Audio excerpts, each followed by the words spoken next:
Every cell contains DNA, but when a cell divides, its genetic information needs to be copied. So how does DNA make another copy? Today, we will understand DNA replication step by step. DNA stores genetic information. Its structure looks like a twisted ladder. This structure is called a double helix. DNA has two connected strands, and these strands contain information that can be copied. The first step is to open the DNA structure.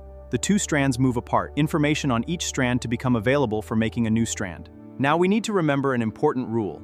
In DNA, A pairs with T, and G pairs with C.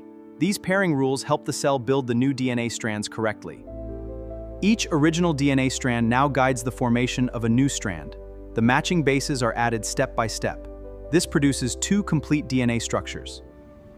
At the end of the process, one DNA molecule has produced two DNA molecules.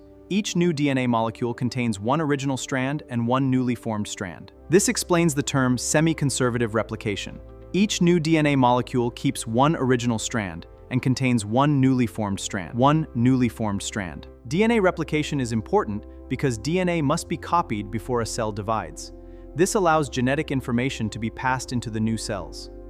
To the next. Remember this important exam question. DNA replication is called semi-conservative because each new DNA molecule contains one original strand and one newly formed strand. Here is the easiest way to remember DNA replication. DNA opens, the strands separate, matching bases pair, new strands form, and two DNA molecules result. If you remember only one thing from this lesson, remember this. Each original DNA strand helps create a new strand. Every new DNA molecule and one new strand. That is semi-conservative replication. So now you know how DNA copies itself. The two strands separate, matching bases are added, and two DNA molecules are formed. This process allows genetic information to be copied. Thanks for watching. Wait for another important topic video. Like and subscribe.